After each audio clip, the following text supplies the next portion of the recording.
ಸದ್ಯ ನಿಮಗೆಲ್ಲ ತಿಳಿದಿರುವ ಹಾಗೆ ರಾಜ್ಯ ಕಾಂಗ್ರೆಸ್ ಸರ್ಕಾರ ವಿಧಾನಸಭಾ ಚುನಾವಣೆಯ ಗೆಲ್ಲುವ ಸಮಯದಲ್ಲಿ 5 ಗ್ಯಾರಂಟಿ ಘೋಷಣೆಗಳನ್ನು ಮಾಡಿದ್ದು ನಿಮಗೆಲ್ಲ ತಿಳಿದೇ ಇದೆ. ಹೌದು, ರಾಜ್ಯದಲ್ಲಿ ಪಂಚ ಗ್ಯಾರಂಟಿ ಯೋಜನೆಗಳನ್ನು ಜಾರಿಗೆ ತರುವುದರ ಮೂಲಕ ಕಾಂಗ್ರೆಸ್ ಸರ್ಕಾರ ವಿಧಾನಸಭಾ ಚುನಾವಣೆಯಲ್ಲಿ ಗೆದ್ದಿತ್ತು ಅಂತ ಹೇಳಿದರೆ ತಪ್ಪಾಗಲ್ಲ. ವಿಧಾನಸಭಾ ಚುನಾವಣೆಯಲ್ಲಿ ಗೆದ್ದು ರಾಜ್ಯದಲ್ಲಿ ಅಧಿಕಾರವನ್ನು ಸ್ವೀಕಾರ ಮಾಡಿದ ಕಾಂಗ್ರೆಸ್ ಸರ್ಕಾರ 5 ಗ್ಯಾರಂಟಿ ಯೋಜನೆಗಳನ್ನು ಜಾರಿಗೆ ತರುವಲ್ಲಿ ಯಶಸ್ವಿಯಾಯಿತು. ಪ್ರಸ್ತುತ ದಿನಗಳಲ್ಲಿ ರಾಜ್ಯ ಸರ್ಕಾರಕ್ಕೆ ಗ್ಯಾರಂಟಿ ಯೋಜನೆಗಳಿಗಾಗಿ ಹಣವನ್ನು ಒಟ್ಟುಗೂಡಿಸಲು ಬಹಳ ಕಷ್ಟವಾಗುತ್ತಿದೆ. ಈ ಎಲ್ಲ ಕಾರಣಗಳಿಂದ ರಾಜ್ಯ ಕಾಂಗ್ರೆಸ್ ಸರ್ಕಾರ ಬಹುತೇಕ ಎಲ್ಲಾ ವಸ್ತುಗಳ ಮತ್ತು ಟ್ಯಾಕ್ಸ್ಗಳ ಬೆಲೆಯಲ್ಲಿ ಏರಿಕೆಯನ್ನು ಮಾಡಲು ಮುಂದಾಗಿದೆ. ರಾಜ್ಯ ಸರ್ಕಾರದ ಬೆಲೆ ಏರಿಕೆಯ ಬಿಸಿಯಿಂದ ಬೇಸತ್ತ ಮಹಿಳೆಯರು ರಾಜ್ಯ ಸರ್ಕಾರಕ್ಕೆ ಉಲ್ಟಾ ಹೊಡೆದಿದ್ದು ಶಾಪ ಹಾಕುತ್ತಿದ್ದಾರೆ. ಹಾಗಾದರೆ ರಾಜ್ಯ ಸರ್ಕಾರದ ಬೆಲೆ ಏರಿಕೆಯ ಬಿಸಿಯಿಂದ ಬೇಸತ್ತ ಮಹಿಳೆಯರು ಹೇಳಿದ್ದೇನು ಅನ್ನೋದರ ಬಗ್ಗೆ ಸಂಪೂರ್ಣ ಮಾಹಿತಿಯನ್ನು ಈ ವಿಡಿಯೋದಲ್ಲಿ ನಾವು ನಿಮಗೆ ತಿಳಿಸಿಕೊಡ್ತೀವಿ. ಅದಕ್ಕೂ ಮುನ್ನ ನೀವಿನ್ನೂ news one Kannada YouTube channel subscribe ಮಾಡಿಲ್ಲ ಅಂದರೆ ಈಗಲೇ ಸಬ್ಸ್ಕ್ರೈಬ್ ಮಾಡಿ ಮತ್ತು ಪಕ್ಕದಲ್ಲಿರೋ ಬೆಲ್ ಐಕಾನ್ ಕ್ಲಿಕ್ ಮಾಡಿ ಹಾಗೂ ವಿಡಿಯೋವನ್ನು ಸ್ಕಿಪ್ ಮಾಡದೆ ನೋಡಿ.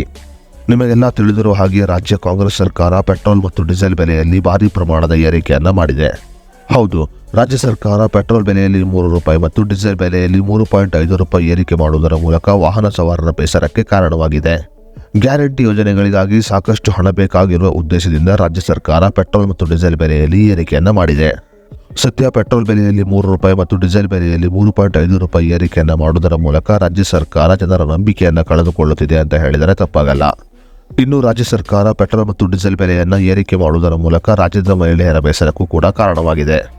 ಪೆಟ್ರೋಲ್ ಮತ್ತು ಡೀಸೆಲ್ ಬೆಲೆ ಏರಿಕೆಯಿಂದ ಬೇಸತ್ತ ಮಹಿಳೆಯರು ನಮಗೆ ಗ್ಯಾರಂಟಿ ಯೋಜನೆಯ ಅವಶ್ಯಕತೆ ಇನ್ನು ಮುಂದೆ ಇಲ್ಲ ಮತ್ತು ಪೆಟ್ರೋಲ್ ಮತ್ತು ಡೀಸೆಲ್ ಬೆಲೆಯನ್ನು ಇಳಿಕೆ ಮಾಡುವಂತೆ ರಾಜ್ಯ ಸರ್ಕಾರದ ಮುಂದೆ ಮನವಿಯನ್ನು ಮಾಡಿಕೊಳ್ಳುತ್ತಿದ್ದಾರೆ. ರಾಜ್ಯ ಸರ್ಕಾರ ಬಹುತೇಕ ಎಲ್ಲಾ ವಸ್ತುಗಳ ಮತ್ತು ಟ್ಯಾಕ್ಸ್ಗಳ ಬೆಲೆಯಲ್ಲಿ ಏರಿಕೆ ಮಾಡುವುದರ ಮೂಲಕ ತಮಗೆ ಕೊಡುವುದಕ್ಕಿಂತ ತಮ್ಮ ಬಳಿ ಹೆಚ್ಚಿನ ಹಣವನ್ನು ಕಿತ್ತುಕೊಳ್ಳುತ್ತಿದ್ದಾರೆ ಎಂದು ಮಹಿಳೆಯರು ಬೇಸರವನ್ನು ಹೊರಹಾಕಿದ್ದಾರೆ.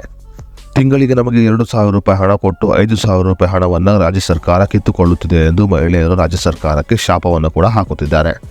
ಸದ್ಯ ಈ ನಡುವೆ ರಾಜ್ಯ ಸರ್ಕಾರ ಪೆಟ್ರೋಲ್ ಮತ್ತು ಡೀಸೆಲ್ ಬೆಲೆಯನ್ನು ಕೂಡ ಏರಿಕೆ ಮಾಡಿದ್ದು ಇದು ರಾಜ್ಯದ ಮಹಿಳೆಯರ ಬೇಸರಕ್ಕೆ ಮತ್ತಷ್ಟು ಕಾರಣವಾಗಿದೆ. ಪೆಟ್ರೋಲ್ ಮತ್ತು ಡೀಸೆಲ್ ಬೆಲೆಯ ಏರಿಕೆ ಬೆನ್ನಲ್ಲೇ ರಾಜ್ಯದ ಮಹಿಳೆಯರು ಮಾಧ್ಯಮಗಳ ಮುಂದೆ ಮಾತನಾಡಿದ್ದು ನಮಗೆ ಗ್ಯಾರಂಟಿ ಯೋಜನೆಗಳ ಅವಶ್ಯಕತೆ ಇರುವುದಿಲ್ಲ ಮತ್ತು ಗ್ಯಾರಂಟಿ ಯೋಜನೆಗಳನ್ನು ರದ್ದು ಮಾಡಿ ಪೆಟ್ರೋಲ್ ಮತ್ತು ಡೀಸೆಲ್ ಬೆಲೆಯನ್ನು ಇಳಿಕೆ ಮಾಡುವಂತೆ ಸರ್ಕಾರದ ಮುಂದೆ ಮನವಿಯನ್ನು ಮಾಡಿಕೊಂಡಿದ್ದಾರೆ. ಇನ್ನು ಪೆಟ್ರೋಲ್ ಮತ್ತು ಡೀಸೆಲ್ ಬೆಲೆ ಏರಿಕೆಯನ್ನು ಸಮರ್ಥಿಸಿಕೊಂಡಿರುವ ರಾಜ್ಯದ ಮುಖ್ಯಮಂತ್ರಿಯಾದ ಸಿದ್ದರಾಮಯ್ಯನವರು ಬೇರೆ ರಾಜ್ಯದಲ್ಲಿ ಏರಿಕೆಯಾಗಿರುವ ಕಾರಣ ನಾವು ಕೂಡ ಏರಿಕೆಯನ್ನು ಮಾಡಿದ್ದೇವೆ ಎಂದು ಮಾಧ್ಯಮಗಳ ಮುಂದೆ ಹೇಳಿಕೊಂಡಿದ್ದಾರೆ. ಇನ್ನು ಪೆಟ್ರೋಲ್ ಬೆಲೆಯಲ್ಲಿ 3 ರೂಪಾಯಿ ಮತ್ತು ಡೀಸೆಲ್ ಬೆಲೆಯಲ್ಲಿ 3.5 ರೂಪಾಯಿ ಏರಿಕೆಯಾಗಿದ್ದು ಇದು ವಾಹನ ಸವಾರರ ಜೇಬಿಗೆ ಕತ್ತರಿಯನ್ನು ಹಾಕುತ್ತಿದೆ. ಗ್ಯಾರಂಟಿ ಯೋಜನೆಗಳಿಗೆ ಹಣವನ್ನು ಒಟ್ಟುಗೂಡಿಸಲು ರಾಜ್ಯ ಸರ್ಕಾರ ಈ ಮಾರ್ಗವನ್ನು ಹಿಡಿದುಕೊಂಡಿದೆ. ರಾಜ್ಯ ಸರ್ಕಾರದ ಬೆಲೆ ಏರಿಕೆಯ ಬಿಸಿಗೆ ಜನರು ತತ್ತರಿಸಿ ಹೋಗಿದ್ದಾರೆ ಅಂತಾನೆ ಹೇಳಬಹುದು. ರಾಜ್ಯ ಸರ್ಕಾರ ಪೆಟ್ರೋಲ್ ಮತ್ತು ಡೀಸೆಲ್ ಬೆಲೆಯನ್ನು ಇಳಿಕೆ ಮಾಡದಿದ್ದರೆ ಮುಂದಿನ ದಿನಗಳಲ್ಲಿ ರಾಜ್ಯ ಸರ್ಕಾರ ಜನರ ನಂಬಿಕೆಯನ್ನು ಕಳೆದುಕೊಳ್ಳುವುದರಲ್ಲಿ ಯಾವುದೇ ಸಂಶಯವಿಲ್ಲ.